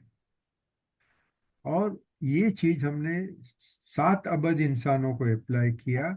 यही चीज हमने वनस्पति, पशु, पक्षी, इंसेक्ट्स को और बड़ी बड़ी गैलेक्सी को अप्लाई किया। तो उसका मतलब ये है कि अ, सगुण ब्रह्मन और निर्गुण ब्रह्मन दो अलग अलग हस्ती नहीं है, वो एक ही है, एक साथ में ही है। जैसे हमने आगे एक इलस्ट्रेशन कहा था कि एक आदमी चार्टर्ड अकाउंटेंट है, ऑफिस में वो चार्टर्ड अकाउंटेंट है, घर में वो पिता है, पुत्र है, पत्नी का पति है, जो भी है, वो एक ही इंसान के एस्पेक्ट्स है। चार्टर्ड अकाउंटेंट और father, chartered accountant and husband, ये दो अलग अलग चीज नहीं है, एक हस्ती के दो एस्पेक्ट है। इसी तरह से सगुण और निर्गुण ये दो एस्पेक्ट है, दो अलग अलग ब्रह्मन नहीं है। ओके। और क्योंकि अपने डिस्कशन में बहुत बार ये सवाल उठा है, और स्वामी प्रेमानंद जी भी कहते हैं, दूसरे साधु लोग भी जब भी बात करते हैं तो उनको ये सवाल आता है, बार बार सवाल आता है कि अगर ब्राह्मण हाँ, सदा आनंद में है, ब्लिस में है, तो उसने ये संसार क्यों रचा? वो संसार रचा नहीं है। संसार कोई क्रिएशन करने की बात नहीं है। संसार मतलब कि संसार का समेशन करो तो इसको ईश्वर बोलो या सगुण ब्रह्मन बोलो, और निर्गुण ब्रह्मन दोनों एक ही है, हमेशा साथ में है। संसार भी अनादि है, अनंत है, ब्रह्मन भी अनादि अनंत है। मगर संसार में सभी जीवात्मा को अपनी ताकत का, अपने ज्ञान का, अपने आनंद का विस्मृति हो गई है। तो जो लोग अलग अलग रास्ते अपना के ये विस्मृति को उड़ा देते हैं और स्मृति को पा लेते हैं, जिसने स्मृति पा ली वो फिर आनंद में आ गया। तो इंडिविजुअल लेवल पर आदमी का मोक्ष होता है, मगर पूरा संसार कभी नष्ट होता ही नहीं है। समरी में ब्रह्मन ने नया संसार खड़ा किया अनुभव के लिए, ऐसी बात नहीं है। संसार को अगर आप सगुण ब्रह्मन कहो और जो शांत है उसको निर्गुण ब्रह्मन कहो, तो ये दोनों एक ही ब्रह्मन के दो एस्पेक्ट्स है। Does it, I mean, this is my logic. This is not stated in by Swamiji or anybody. This is my understanding. So I don't know whether you like the logic or you don't like, but uh, नहीं sir, ये जो आपने प्रेमानंद जी का सबसे पहले video भेजा था ना, तो वो हाँ जैसे ये चीज आप बहुत बार कहते आए हैं लास्ट कई महीनों से, सालों से भी। हाँ तो सुन सकते हैं आप? बीच में मुझे हाँ लगा हाँ, स्क्रीन बराबर आवाज ब्रेक। आती है, बराबर आवाज। ओके। तो वो अपनी वीडियो भेजा था ना जिसमें प्रेमानंद जी कहते हैं ये सब ये क्या है, तो वो खेल है, मतलब एकदम करेक्ट। एकदम बस कैजुअली छोटा सा वीडियो है जिसमें वो बोलते हैं। अब हाँ। मैं उसी एग्जांपल को आगे लेके जाता हूँ, जैसे मानव भाई हाँ ने जी। बताया अभी कि जैसे हाँ, स्क्रीन है और उस पे एक मूवी चल प्रोजेक्टर रहा से है, हम देख रहे हैं। अब बराबर। दो स्थिति मान के चलिए, एक जो हम पहले बचपन में मूवी देखते थे तो हम उसको रियल मानते थे और बड़ा एंजॉय करते थे, हम्म। और एक हम अभी भी एंजॉय करते हैं पर उसकी स्टोरी नहीं मालूम है, हम्म। और एक हम बहुत बड़े ज्ञानी हो गए, हमें पता है ये पूरा खेल है, कुछ नहीं है, इसने फिल्म बनाई, ऐसा है वैसा है फलान है। आई हम्म। डोंट थिंक वी एंजॉय, मतलब हमारी जो इक्वानिमिटी है ना, जो उसके अंदर कुछ जो बनी रहती है उसके अंदर, हाँ, बराबर ना सर, डिस्टर्ब नहीं होते, लेकिन बचपन में बहुत डिस्टर्ब हो जाते थे उसके अंदर, हमारी हाँ, इक्वानिमिटी एक सेकंड में चली जाती है। वो बराबर। जंजीर में अमिताभ को मार पड़ती है तो लगता है कि हमें मार पड़ रही है तरीके से। सो अगर मैं इसी एग्जाम्पल को लेके चलता हूँ, जो मानव भाई भी बोल रहे हैं, ये रामकृष्ण परमहंस जी के लिए बोल रहे हैं, अगर हम हमेशा अद्वैत के भाव में रहते हैं तो it's like you watching a movie and you know the whole drama. तो या। उसमें फोकस आपका आपके रोल पर रहेगा। सामने वाला अगर भले कोई भी आदमी हो, एक्स वाई जेड, वो आपकी फैमिली मेंबर हो, फैमिली के बाहर हो, लेकिन उसको जो रोल मिला वो तो वही रोल निभाने वाला है उसके अंदर। एग्जैक्टली, फिर उसमें एग्जैक्टली, आपकी इक्वानिमिटी नहीं जाने वाली है उसके अंदर। फिर बराबर। आपका खून बोल नहीं होने वाला है, "यार, ये क्यों हो रहा है, ये क्यों हो रहा है, ये क्यों हो रहा है" उसके अंदर, बिल्कुल। Then you understand larger picture में ये एक ब्राह्मण का ड्रामा है, और ब्राह्मण दोनों बिल्कुल वो ड्रामा करे छे, मतलब जो आप बोलते हो ना, बिल्कुल एक तरीके से। तो बराबर, फिर उसमें इक्विनिटी के भाव में रहना आसान हो जाता है, समत्व के भाव में रहना आसान हो जाता है उसके अंदर। बराबर, एकदम बराबर है। थोड़ा सा ये समझ में आ रहा है सर, जो बहुत आसान है समझना और इसको फॉलो करना। अगर नहीं भूले तो तब तक आपका 1 महीने बाद टर्न आता तो आप वापस याद दिला देते। इसमें ना क्या सर, एक एक एक मैंने इंटरेस्टिंग कन्वर्सेशन कहीं सुना था। एक ने बताया कि जब मुझे ब्रह्म ज्ञान हो जाएगा फिर तो मैं बहुत बोर हो जाऊंगा। मतलब जैसे आपने बोला ना, जंजीर में अमिताभ मारता है, आपको लगता है मैं मरा, ये वो थोड़ा डर होता है, बाद में चैन मिलता है, तो लाइफ इज फन। तो उसने बोला कि मैं ब्रह्म ज्ञान मिल गया तो फिर तो मैं कंटाला हो जाऊंगा, सब जो भी हो या रहा है सब, मतलब बोर हो जाऊंगा एकदम। या तो बोलते बिल्कुल। नहीं, तो नहीं एक्सपीरियंस नहीं नहीं, ऐसा बिल्कुल नहीं है। क्योंकि ये हम जिसको फन मानते हैं, जिसको एंजॉयमेंट मानते हैं, ये तो एक मतलब एक वो क्या बोलते हैं, एक जो एक बूंद के भी एक बूंद के साथ वो क्या बोलते हैं, स्प्रे निकलता है ना जो पानी का, हम्म। वो है। बाकी जो ब्रह्म है वो स्वयं आनंद स्वरूप है। तो बोलते हैं सच्चिदानंद। तो आनंद कोई उसके ऐसा नहीं, ब्रह्म प्राप्ति कर लेंगे तो आनंद आएगा। हाँ वो आनंद ही है, और उसके आनंद की तुलना ये हो ही नहीं सकती। तो बोलते हैं कि इतना ज्यादा आनंद होता है उसमें, और वो जो बोल रहे थे उनके चेहरे का भाव थोड़ा था, तो वो मतलब मैं शब्दों में बयान नहीं कर सकता। वो बोलते हैं कि नित्य नया, नित्य नया, नित्य निरंतर, जैसे प्रेमानंद जी के चेहरे पे दिखता है ना। मतलब वो बात एक ही करते हैं, राधा राधा ऐसा ही करते हैं, लेकिन उनके चेहरे पे लगता है कि as if he is having a feast, Manav अंदर भाई, मालपुआ खा रहे हो ऐसा लगता मानव भाई, sorry, look at your daughter. है। हेलो मानव, हाँ हाँ। लुक बिहाइंड यू, अरे, अरे लुक बाप रे, बिहाइंड यू। एक मिनट ना, एक मिनट, एक मिनट, एक मिनट हाँ, पीछे। नहीं नहीं, मुझे तो मजा आ रही है, I am enjoying, and I am अच्छा, assuming she is your daughter and she is she's my dancing. niece. She's my niece. Okay, My daughter is not there. Okay. My sister's daughter. But yeah, She is thoroughly they're all bored by your discussion for 1 hour, so she is dancing behind you. My God. So तो या तो I'll हाँ say sorry. just one हाँ जी, sentence हाँ, बोलो बोलो मयूर भाई। के आपने बहुत सुंदर तरीके से समझाया, ये जो एग्जांपल दिया कि बचपन में we were getting engrossed and then when we started learning थोड़ा समता भाव बढ़ता गया, एंड मुझे सुन के ही आनंद आ गया सीरियसली एकदम आज। बट खाली एक उसी समय एक पुरानी मतलब मेरी बचपन की स्कूल टाइम की कोई पोएट्री याद आ गई, जिसमें I don't remember name of that writer, कोई इंग्लिश पोएट था, अंग्रेज था, उसने कुछ पोएट्री लिखी थी। उसने ऐसा लिखा था कि जब हम छोटे थे तो ऐसा समझते थे कि आसमान है ना वो एक ओक ट्री जो है उसके ऊपर टिका हुआ है, और बोले जब बड़े हो गए तो समझ में आया कि आसमान ओक ट्री के ऊपर टिका हुआ नहीं है, बहुत दूर है। तो बोले ये समझने से मुझे इतना फर्क पड़ा कि मैं आसमान से बहुत दूर हो गया।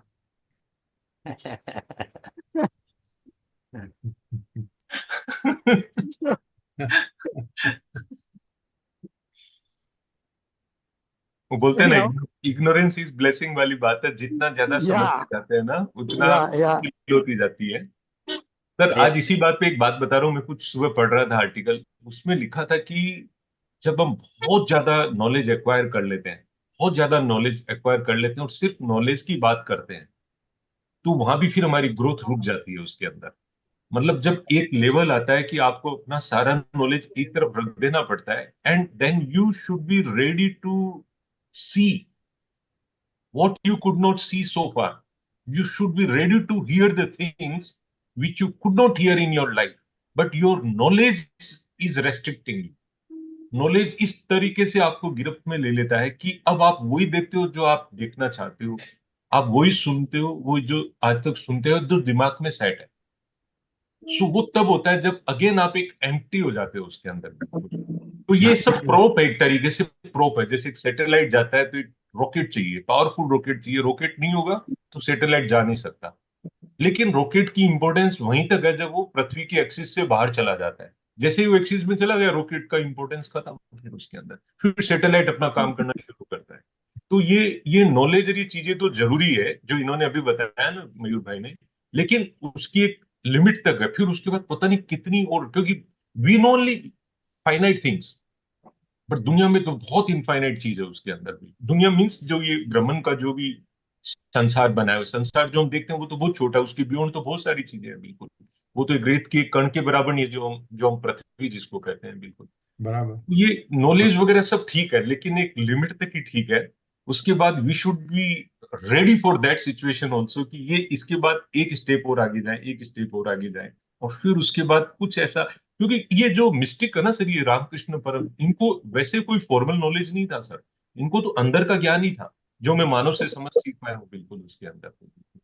तो कहीं ना So, कहीं इनका ओपनिंग बैलेंस इतना स्ट्रांग था जब इस दुनिया में वो आए, तो इसके लिए वो यू नो थोड़ा सा मैं बोल नहीं पा रहा हूँ, शायद आप समझ गए होंगे इस नहीं बारे नहीं, में। आपकी बात बराबर है, मगर मैं महीर भाई, just 1 second, I just say 1 sentence. हम्म, ज्ञान जरूरी है, हाँ उससे भी ज्यादा जरूरी प्रेम है। हाँ प्रेम ही ईश्वर है। हाँ, ये तो जो आदमी प्रेम का अनुभव करता है अपने, उसके ऑटोमेटिक इमोशंस आते हैं, वो इमोशंस है, फीलिंग्स है। कन्वर्सेशन विद गॉड में कहता है feelings, feelings is my language. God does not use words to communicate, God uses feelings. And when you have the right kind of feelings, you are happy, so then you are in touch with God. तो I fully agree with you, खाली ज्ञान से पंडित बनते हैं, मगर प्रेम और ज्ञान दोनों होने से आदमी संत बनता है। जी। so हाँ there मिहिर is भाई, यस प्लीज। मानव there भाई ने is जो बताया कि भी ब्रह्म ज्ञान हो जाएगा तो लाइफ बोर हो जाएगी। हम्म। तो नरसिंह मेहता का एक भजन है रश्मिन, हाँ। प्रेम रस पाने तू मोर ना यस। पीछे तत्वनु टुकड़ू तुच्छ लागे। नरसिंह मेहता रियलाइज द अद्वैत, और उसके बाद में क्या रिक्वेस्ट करता है कि भाई प्रेम रस पा। हाँ। बाकी ये हाँ तत्व ज्ञान तो ठीक है, अभी वो अभी बहुत शुष्क हो गया है। हम्म। और रामकृष्ण परमहंस भी लिखते हैं कि मैं हूँ एक धोयो શું કરવા છું, मतलब कि હું એક જ રસમાં શું કરવા રહું એમ। હા बराबर। એટલે Bhai, બરાબર।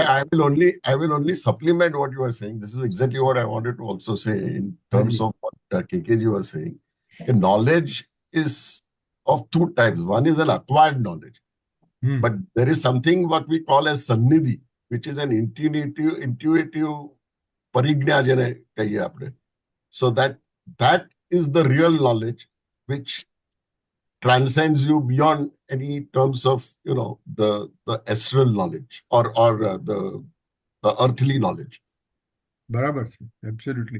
व्हाट तो you have realized actually Mir भाई, the realized knowledge is what you feel and you experience through your Exactly. heart. Okay. And acquired knowledge, I have read income tax act, वो साला मेरे को हार्ट को कभी touch करने वाला नहीं है, वो तो मेरे दिमाग को ही टच करेगा। तो वो एक चीज अलग हो गई। और ये सन्निधि शब्द आपने बहुत अच्छा उपयोग किया है। बराबर। क्या वर्ड And था मीर this भाई? is like KKG, रश्मिन भाई ने दो टर्म पहले बोला था कि this is like learning swimming through a correspondence course. So you know कि एक लेफ्ट में पहले आ जाएगा फिर राइट में जाएगा. Until you get into the water, you have that feel. You really don't really Yeah. feel the joy of swimming. Yes. Yes.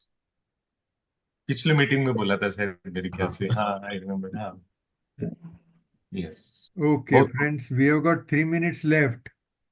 So either we have some other comments or something. You एक मैं continue, एक, continue ahead, continue ahead.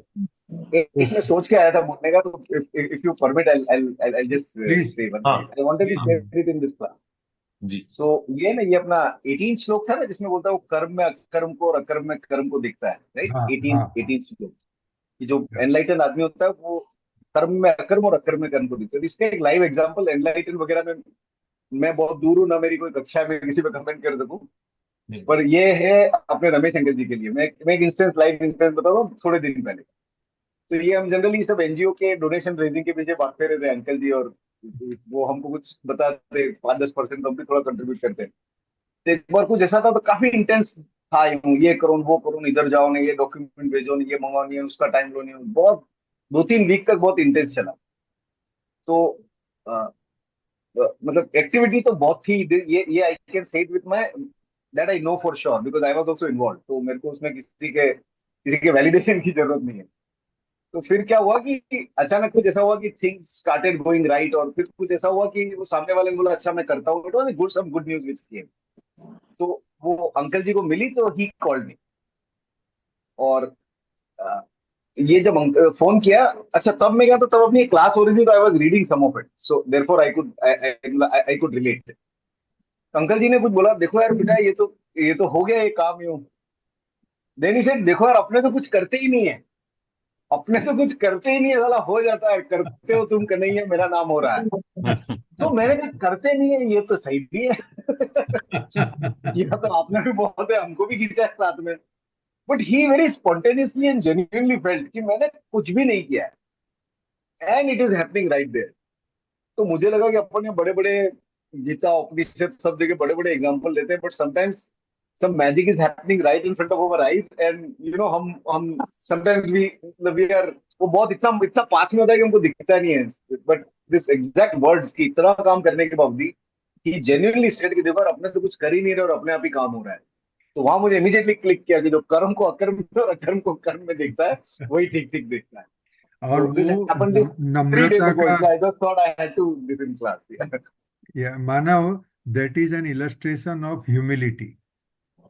Ramesh भाई की नम्रता है, वो कुछ कर ही नहीं रहे, जो कर रहा है वो ईश्वर ही कर रहा है। बराबर।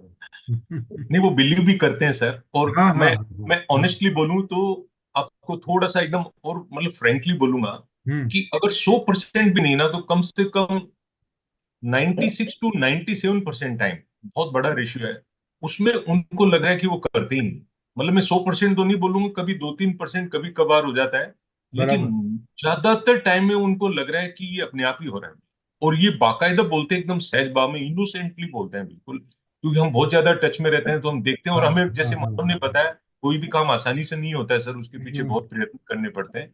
But 96 to 97% time he feels, he genuinely feels कि ये वही कर रहा है। बराबर, एकदम। जो भी कर्मयोगी है ना, उसको ये हाँ अनुभव होना ही है। हाँ शुरू शुरू में वो सोचेगा कि मैं कर्म कर रहा हूँ, फिर वो अगर प्रसिद्धि करेगा तो वो वहीं पर अटक जाएगा, उसका हाँ। इवोल्यूशन वहीं अटक गया। मगर रमेश भाई ने कभी तो प्रसिद्धि तो की ही नहीं है। नहीं नहीं नहीं, बिल्कुल उनका नहीं। ज्ञान, उनके रियलाइजेशन आगे बढ़ते ही जाता है। और ये सही है। ईश्वर काम कर्म कर रहा है, हमें निमित्त बना रहा है। जी sir. Okay, friends, I think we have discussed from not even 10 sloks. At this rate, we will take about 100 sessions to complete Gita. Good. क्या जल्दी है, कोई जल्दी नहीं एंजॉय है। करो, कोई जल्दी नहीं। मीर भाई बोल रहे हो, बात सच्ची है। कोई जल्दी नहीं, क्यों ये करके कोई हमें एग्जाम देनी है और कहीं जाना है, उसके बीच बीच में कोई भी अच्छे मुक्तक आ जाते हैं, तो जिसके अंदर अगला कुछ दिन अच्छे हो इसी जाते के लिए हम कहाँ, हमको तो जल्दी वॉर खत्म करना है। रश्मिन भाई, हाँ, there was a movie called the Chitchor. हाँ, चित्तचोर याद છે, નામ તો અમોલ યાદ છે. અમોલ हैं। और પાલેકર અને पालेकर। ઝરીના વહાબ હતા પિક્ચરમાં. अच्छा. हम्म. તો અમોલ પાલેકર જમવા આવે છે, हम्म. તો ઝરીના વહાબ એની થાળીમાં કઈ એટલે કઈ ખાવા પીવાની વાત ચાલતી હોય છે. हम्म. તો એ अब अमोल पालेकर ने पूछे છે કે આપ ચાય પીતે हो? हम्म तो कि हाँ मैं चाय पीता हूँ। तो कि चाय तो धीमा जहर है। तो कि यहाँ किसे जल्दी है मरने की?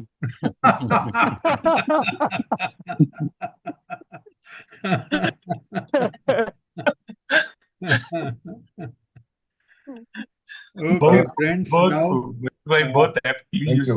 Thank you. we will meet मजा आ again गया। in November, and हाँ, I will send you a message. What is the date convenient to you?